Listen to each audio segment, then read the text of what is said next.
Bismillahirrahmanirrahim. Alhamdulillahirabbil alamin. Wassalatu wassalamu ala Rasulillah ma ba'd. Allahumma anfa'na bima 'allamtana wa 'allimna ma yanfa'una wa zidna ilman. Assalamualaikum warahmatullahi wabarakatuh. Tidak ada kalimat yang lebih layak membasahi lisan kita, yang dibenarkan oleh hati dan pikiran kita pada kesempatan kali ini kecuali kalimat syukur kepada Allah Azza wa Jalla yang telah memilih kita di antara menjadi orang-orang yang beriman di tengah banyaknya orang-orang yang masih ditetapkan menjadi orang-orang yang di atas kekafiran, yang telah memilih kita tunduk ke dalam Islam di tengah banyaknya manusia yang tunduk kepada hawa nafsu dan keinginannya semata. Dan kita memuji dan mengagungkan Allah Azza wa Jalla yang telah menyibukkan kita kepada kebaikan menuju kebaikan yang lain. Yang mungkin kita ada di antara kita baru saja pulang dari kebaikan mencari nafkah, keluar dari rumahnya di pagi hari, pulang di sore hari untuk mencarikan nafkah yang halal untuk anak dan istrinya berbahagia. Sesungguhnya kelelahan kita itu, jerih payah kita itu akan dipertanyakan oleh Allah, akan dibalas oleh Allah. Dan semakin besar usaha dan kerja keras kita, maka semakin besar pula pahala dan kebaikan yang akan kita gapai.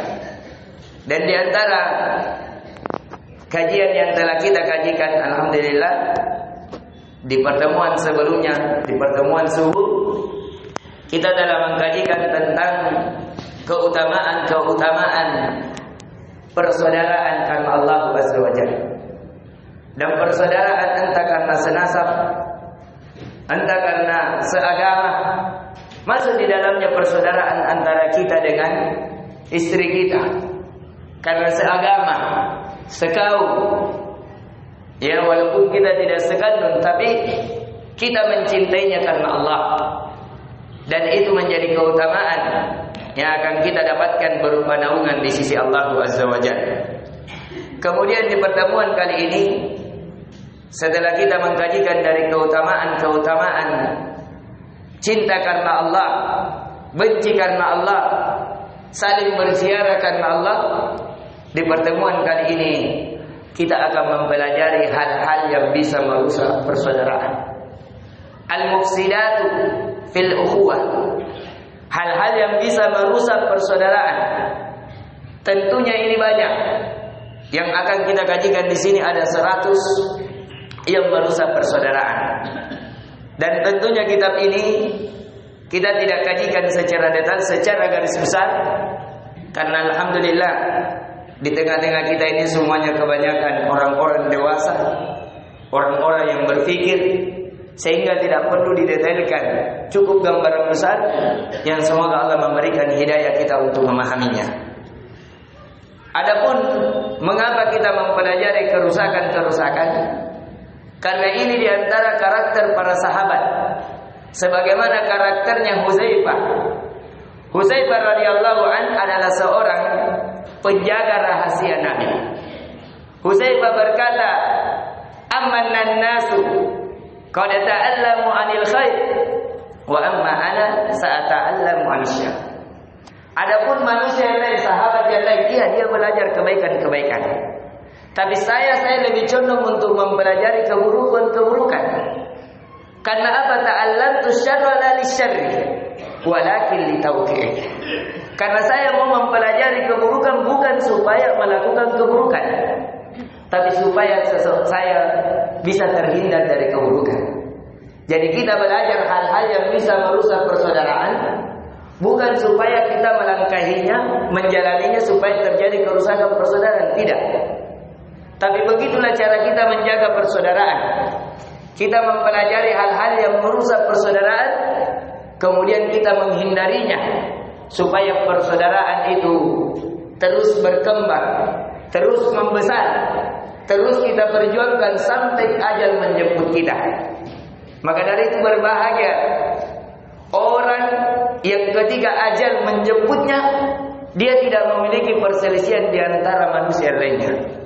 Dia tidak memiliki utang, karena ada orang pernah Nabi sallallahu alaihi wasallam bertanya kepada sahabatnya, "Atadaruna manil muflis?" Tahukah kalian siapakah orang-orang yang bangkrut?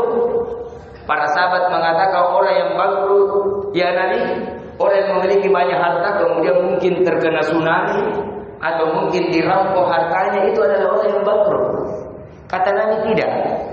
Orang yang bangkrut adalah orang yang datang ke hari kiamat memiliki pahala seperti gunung Uhud, memiliki pahala yang sangat banyak, pahala sholat, pahala puasa, pahala haji, pahala sedekah banyak.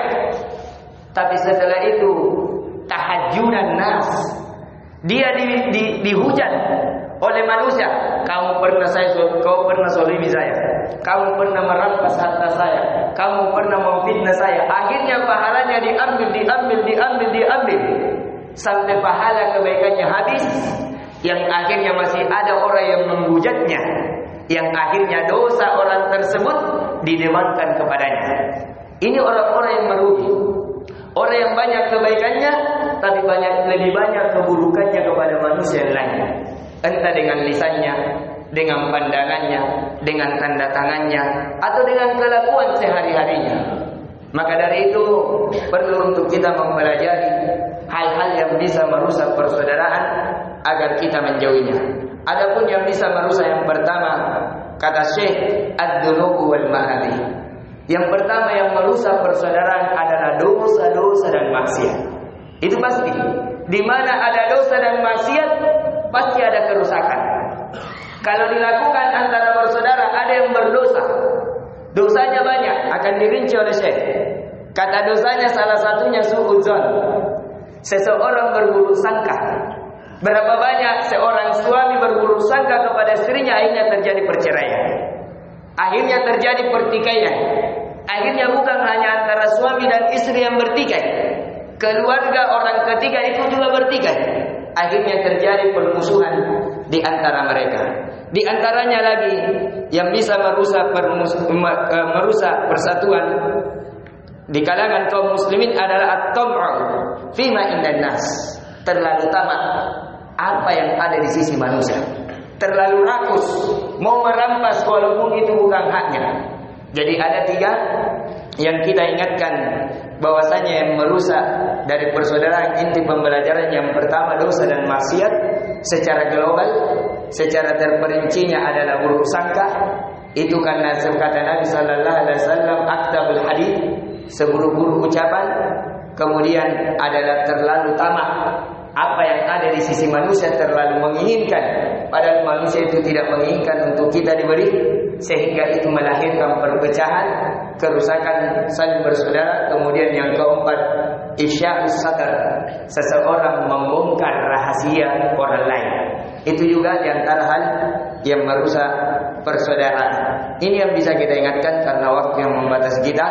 Inti pelajaran yang bisa kita ambil bahwasanya yang bisa merusak persaudaraan ada 4. Yang pertama dosa dan maksiat, yang kedua suudzon, buruk sangka, yang ketiga terlalu tamak apa yang ada di sisi manusia, yang keempat menyebarkan rahasia saudara.